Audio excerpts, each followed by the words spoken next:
अब हम समझ लेते हैं electric field due to a line charge.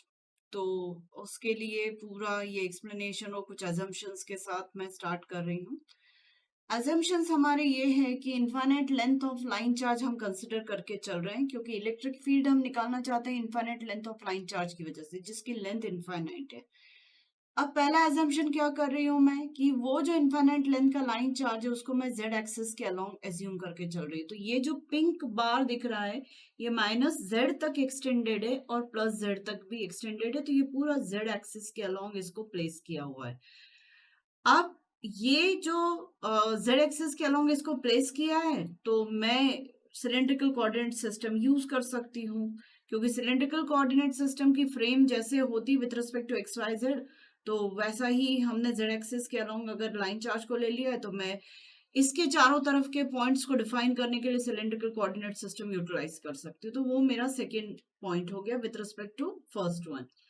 Third जो है वो ये है कि एक कोई भी जनरल पॉइंट मैं लेकर चल रही हूँ P, ये मेरा P पॉइंट है ये वाला, और इस P पॉइंट के कोऑर्डिनेट्स रो फाई 0 है, जिस पर मैं इलेक्ट्रिक फील्ड पूरे लाइन चार्ज की वजह से निकालने की कोशिश कर रही हूँ। अब पूरा लाइन चार्ज जो है वो इनफाइनाइट लेंथ का है, तो ये तो इम्पॉसिबल है कि डायरेक्टली एज अ होल हम एक साथ इलेक्ट्रिक फील्ड निकाल सके पी पॉइंट पर पूरे इनफाइनाइट लाइन चार्ज की वजह से। तो अगर निकाल पाते तो E इज इक्वल टू पूरा लाइन का चार्ज जो है वो Q होता 4πε0 d स्क्वायर और A यूनिट वेक्टर जिसके अलोंग इलेक्ट्रिक फील्ड एक्ट हो रही होती।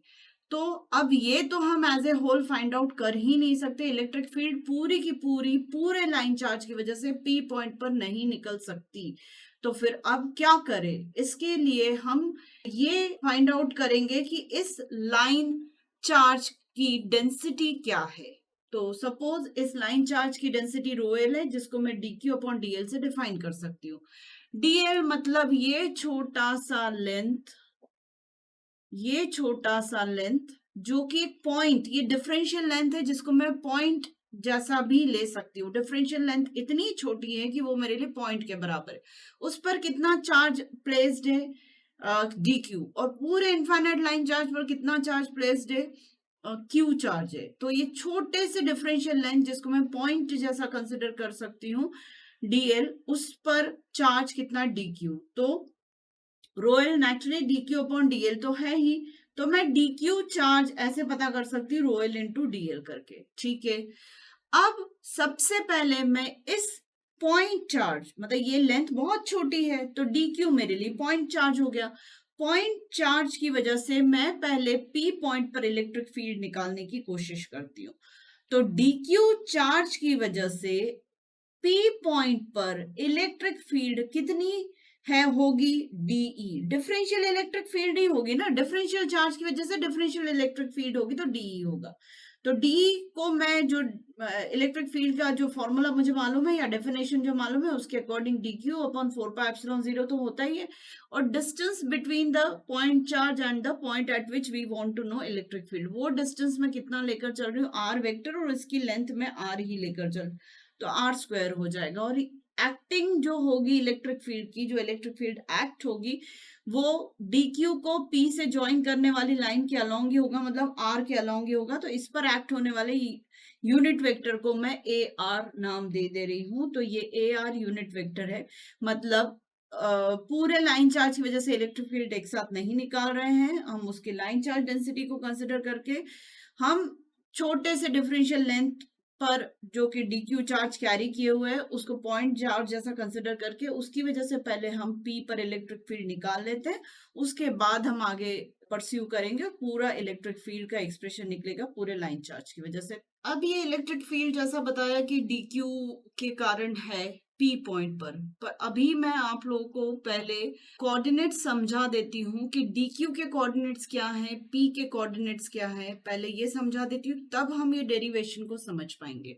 ये जो ओरिजिन है और ये जो लाइन लाई कर रही है एक्स वाई प्लेन पर है, मतलब along arrow this is over x y plane, और ये एक प्लेन है जो एक्स वाई प्लेन के परपेंडिकुलर है, मतलब ओ पी कहाँ लाई कर रहा है एक्स वाई प्लेन पर, ये है अलोंग द जेड, ये parallel to x y plane है और ये जेड एक्सिस है।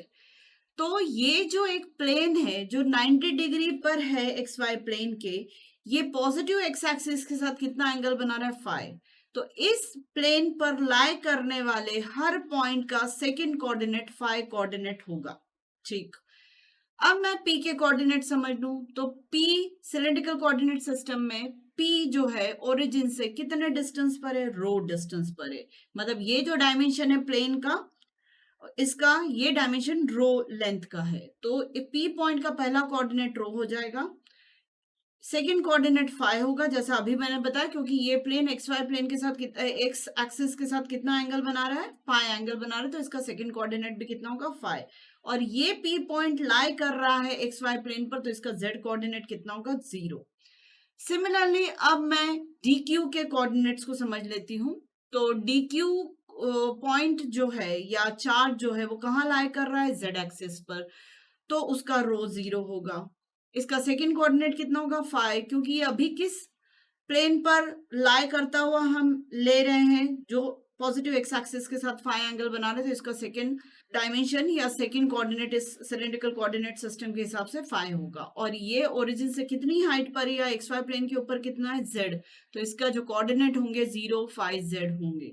अब डीक्यू की वजह से इलेक्ट्रिक फील्ड जो होगी पी पॉइंट पर, वो इन दोनों को ज्वाइन करने वाली लाइन के अलोंग होगा। और वो लाइन कौन सी है या वो वेक्टर कौन सा ले रही हूं मैं, कैपिटल आर वेक्टर ले रही हूं मैं, जो यहां पर मैंने एक्सप्रेशन में लिया था।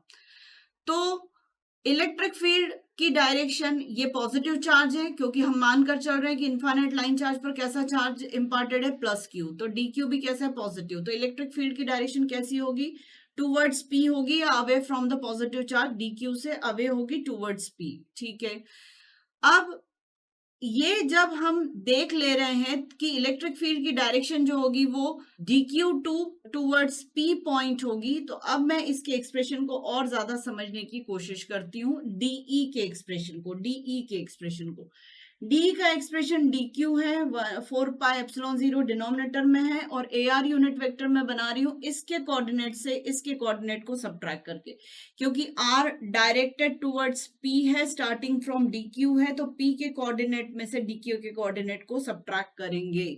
तो rho minus 0, phi minus phi और 0 माइनस जेड करके ये पूरा हमारा वेक्टर बन गया, कौन सा वाला, आर वेक्टर। पर मुझे तो इसके अलोंग यूनिट वेक्टर चाहिए, क्योंकि इलेक्ट्रिक फील्ड का मैग्नीट्यूड तो ये हो गया और मुझे यूनिट वेक्टर चाहिए। हाँ, मैग्नीट्यूड में यहाँ पे डी स्क्वायर था जो मैं यहीं पे इंक्लूड करके क्यूब ले रही हूँ, डी का क्यूब, क्योंकि एक यूनिट वेक्टर फॉर्म करने में एक डी यहाँ है, डी स्क्वायर यहाँ है, दोनों डी स्क्वायर और डी को मिला के डी क्यूब कर दिया। तो ये पूरा हमारा इलेक्ट्रिक फील्ड का एक्सप्रेशन हो गया।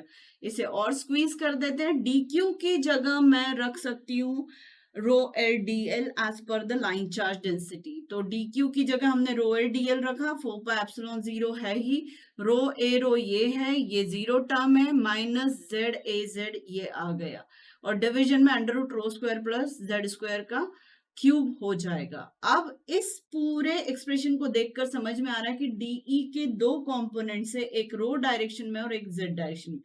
तो क्या मैं डीई को differential electric field due to d q को, क्या मैं differential electric field in the direction of rho minus differential electric field in the direction of z लिख सकती हूँ?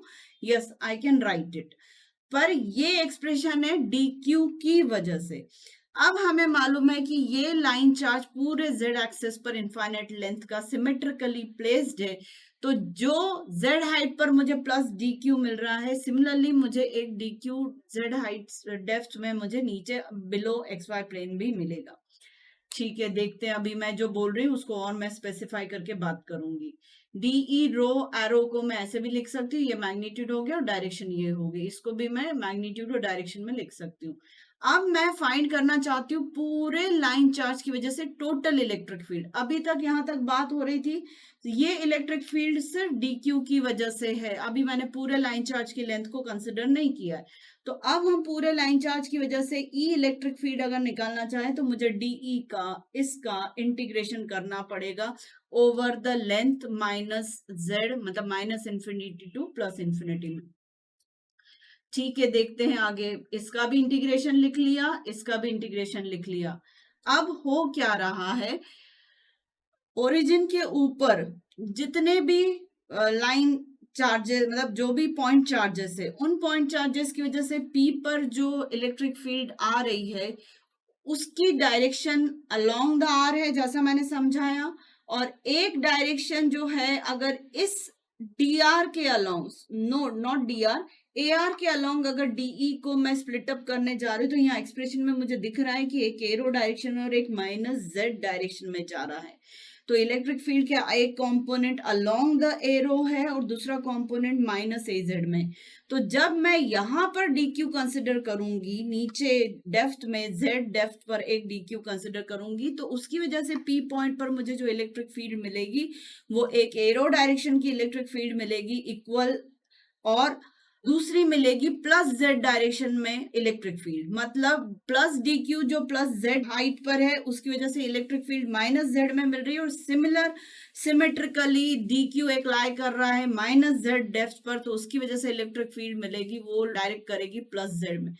तो जब मैं टोटल ये dq फिर dq और सारे dq की वजह से सारी इलेक्ट्रिक फील्ड निकालूंगी, मतलब टोटल इंटीग्रेशन करूंगी, तो वो टोटल इंटीग्रेशन में z कंपोनेंट जो होगा इलेक्ट्रिक फील्ड का वो एक दूसरे को कैंसिल आउट कर देगा, क्योंकि ऊपर के सारे dq की वजह से z के डायरेक्शन की इलेक्ट्रिक फील्ड माइनस ए जेड में है, और नीचे वाले सारे dqs की वजह से इलेक्ट्रिक फील्ड z डायरेक्शन की प्लस z में। तो ये पूरा जो टर्म है after total integration it will be contribute to zero, ये हमारे इलेक्ट्रिक फील्ड के एक्सप्रेशन में फाइनली मिलेगा ही नहीं, और पूरी की पूरी इलेक्ट्रिक फील्ड किसकी वजह से होगी, एरो डायरेक्शन की होगी। अब इलेक्ट्रिक फील्ड पूरी की पूरी सिर्फ रो डायरेक्शन की होगी, तो इंटीग्रेशन ऑफ डीई रो ऐसा हम एक्सप्रेस कर सकते हैं। और यहाँ पर डीई रो का जो एक्सप्रेशन था वो रो ए डी एल 4πε0, और वो जो बड़ा सा एक्सप्रेशन था उसमें रो arrow upon under root rho square plus Z square वहां से हमने पिक कर लिया। इंटीग्रेशन जो है वो एल लेंथ के करस्पॉन्डिंग है, पर क्या मैं डीएल को डीजेड लिख सकती? तो यस आई कैन, क्योंकि ये जो लेंथ है लाइन चार्ज की जिसको मैं एल लेंथ बोल रही हूँ वो अलोंग द जेड एक्सिस है, तो डिफरेंशियल डीएल को मैं डिफरेंशियल डीजेड भी बोल सकती हूँ। तो वही मैंने किया, डीएल को डीजेड में लिख दिया। रो एल ये है, रो ये रहा, ए रो डायरेक्शन बाहर रख रहे हैं, और 4πε0 under root rho square plus Z square, ये पूरा एक्सप्रेशन री राइट कर लिया। और यहाँ पे मैं एक्सप्रेस कर दे रही हूँ कि डीएल को हम डीजेड भी लिख सकते हैं, मतलब as d z is equal to d l. और आगे एजम्पशन कर रहे हैं कि टेन थीटा जो है वो z अपॉन रो, पर कहां से, वो मैं इस ट्रायंगल को जब फॉलो कर रही हूँ dq ओरिजिन और p पॉइंट वाले ट्रायंगल को फॉलो कर रही हूँ, जिसमें ये वाला जो एंगल है वो थीटा एंगल है, और ये थीटा एंगल बेस रो और हाइपोटेन्यूज r के बीच का है।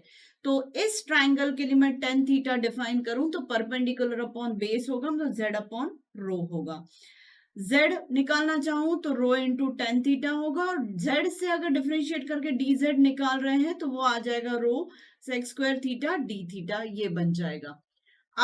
अब मुझे यहाँ पर इस एक्सप्रेशन में जैसे ही मैंने dl से dz किया था वैसे ही मैंने limit minus infinity to plus infinity कर दी थी, क्योंकि z का हमारा लाइन चार्ज का extension minus z to plus z है, तो माइनस इन्फिनिटी मतलब माइनस इन्फिनिटी से प्लस इन्फिनिटी में है, तो लिमिट्स हमने इंटीग्रेशन की with respect to z minus infinity to plus infinity कर दी थी। अब जब पूरा का पूरा विथ रिस्पेक्ट टू वेरिएबल जो है z से मैं थीटा में ट्रांसफॉर्म कर रही हूँ एज पर माय अजम्पशन, तो मुझे जानना बहुत जरूरी कि z जब इंफिनिटी का होगा तब थीटा की वैल्यू क्या होगी। तो जब dq की पोजीशन प्लस इंफिनिटी में होगी, dq की पोजीशन जब प्लस इंफिनिटी में होगी, तो ये r लाइन जो है वो और ज्यादा वर्टिकल होती चली जाएगी। r लाइन तो वर्टिकल होते होते थीटा की value maximum perpendicular to the x y plane, मतलब प्लस 90 डिग्री हो जाएगी। तो z जब इंफिनिटी में होगा, मतलब dq की पोजीशन जो होगी वो प्लस इंफिनिटी में होगी, तब थीटा की वैल्यू कितनी हो जाएगी, प्लस 90 डिग्री। और z जब माइनस इंफिनिटी होगा, मतलब dq की पोजीशन माइनस इंफिनिटी होगी, तब थीटा की वैल्यू माइनस 90 डिग्री हो जाएगी। ठीक है। डिनोमिनेटर में यहाँ पर under root rho square plus Z square का क्यूब होना चाहिए था, जो मैंने क्यूब नहीं लिखा था, तो इसे करेक्ट करके क्यूब लिख लिया है। अब मैं under root rho square plus Z square to the power 3 को रिकैलकुलेट कर रही हूँ ऐसे। तो रो की जगह तो रो ही रख रही हूँ, जेड की जगह ये जो एजम्पशन है रो टेन थीटा, मतलब रो स्क्वायर टेन स्क्वायर थीटा और टू द पावर 3/2 आ जाएगा। जब हम इसे पूरा कैलकुलेट करते हैं तो ये रो क्यूब सेक क्यूब थीटा हो जाता है। फिर से मैं ये वाला ई के एक्सप्रेशन को उठाती हूँ यहाँ पर, तो रो एल 4πε0 रो dz की जगह हम रखेंगे rho sec square theta D theta, और डिनोमिनेटर में 4πε0 under root rho square plus Z square to the power 3 को अब हमने rho cube sec cube theta में लिख लिया है। अब इलेक्ट्रिक फील्ड का जो एक्सप्रेशन है वो जो रब कर दिया नीचे लिखा था उसे अब मैंने ऊपर लिख दिया है। तो रो एल कांस्टेंट था, लाइन चार्ज डेंसिटी कांस्टेंट है, बाहर ले लिया, 4πε0 इंटीग्रेशन के बाहर था। डी जेड की लिमिट्स, मतलब जेड की लिमिट्स जो minus infinity to plus infinity थी, तो वो अब -π/2 टू +π/2 हो गया। वो मैंने लास्ट सेगमेंट में बता दिया था कि कैसे कन्वर्जन हुआ था। न्यूमरेटर जो था rho square sec square theta D theta था और rho cube sec cube theta था। पूरा कैलकुलेट करते तो यहाँ हमें एक रो नीचे मिलेगा और कॉस थीटा डी थीटा ए रो मिलेगा। अब ये रो जो है वो कांस्टेंट है, लाइन चार्ज से पी पॉइंट का डिस्टेंस कांस्टेंट है, वो हम नहीं बदल रहे, हम पी पॉइंट को नहीं बदल रहे, हम क्या बदल रहे हैं, लाइन चार्ज पर डीक्यू की पोजीशन बदल रहे हैं। पहले डीक्यू यहाँ लिया अलग अलग, मतलब इंटीग्रेट करने के लिए हमने डीक्यू की पोजीशन अलग अलग जगह पे लेके फाइनली हमने इलेक्ट्रिक फील्ड ई निकाली। तो वेरिएबल जो है वो जेड है, वेरिएबल जो है वो थीटा है, वेरिएबल रो नहीं है। तो रो कांस्टेंट है तो मैंने उसको इंटीग्रेशन के बाहर ले लिया। तो -π/2 टू +π/2 में cos थीटा का इंटीग्रेशन हुआ तो वो sin थीटा, जब पूरा सॉल्व करते तो 2 आता है। और फाइनली इलेक्ट्रिक फील्ड का जो एक्सप्रेशन मिल रहा है लाइन चार्ज की वजह से वो रो एल अपॉन 2πε0 रो ए रो आ रहा है। Rho L line charge density है जो कि कांस्टेंट है 2πε0, रो पॉइंट लाइन चार्ज से जितने डिस्टेंस पर होगा वो परपेंडिकुलर डिस्टेंस रो होगा। मतलब इलेक्ट्रिक फील्ड किसी भी लाइन चार्ज की वजह से मुझे अगर निकालनी है तो मैं इलेक्ट्रिक फील्ड का मैग्नीट्यूड निकालने के लिए rho L line charge density रखूंगी, 2πε0 तो रखूंगी, और ये जो मैग्नीट्यूड रखूंगी रो वो होगा पॉइंट का perpendicular distance from the line charge, line का perpendicular distance from the line charge. अब इसका एक एग्जांपल मैं ऐसे देती हूँ कि सपोज ये लाइन चार्ज है जो अलोंग वाई एक्सिस रखा हुआ है लाइन चार्ज, और पॉइंट यहाँ है। तो अब मैं जो फॉर्मूला मेरा होगा लाइन चार्ज की वजह से इलेक्ट्रिक फील्ड को फाइंड आउट करने का, उसमें मैं rho L line charge density इसकी जो होगी वो 2πε0 से डिवाइड करूंगी, इनटू डिवीजन में मैं रो लूंगी, रो इस पॉइंट का परपेंडिकुलर डिस्टेंस होगा लाइन चार्ज से, वो मैं यहाँ सब्सटीट्यूट करूंगी और अकॉर्डिंगली मैं ए रो की भी डायरेक्शन फाइंड आउट कर लूंगी। ए रो की डायरेक्शन कैसे फाइंड आउट करनी वो सम्स में हम कंसिडर कर लेंगे।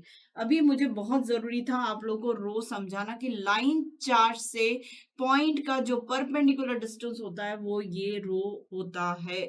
अभी तो हमने लाइन चार्ज को जेड एक्सिस के अलोंग रखा था, तब भी परपेंडिकुलर डिस्टेंस पॉइंट का जिस पर इलेक्ट्रिक फील्ड निकालनी है उसका कितना है, लाइन चार्ज से रो।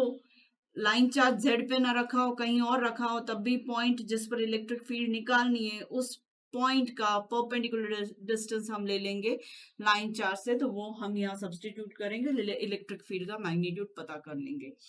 तो ये पूरा थॉरो डेरिवेशन था electric field due to infinite length of line charge, और कुछ एजम्पशंस के साथ मैंने ये डेरिवेशन स्टार्ट किया था। अब जब सम्स में कंसिडर करूंगी तो हो सकता है लाइन चार्ज जेड एक्सिस पे हो ना हो, तो हम उन सम्स के अकॉर्डिंग सिचुएशन को हैंडल करेंगे और इलेक्ट्रिक फील्ड लाइन चार्ज की वजह से निकालेंगे।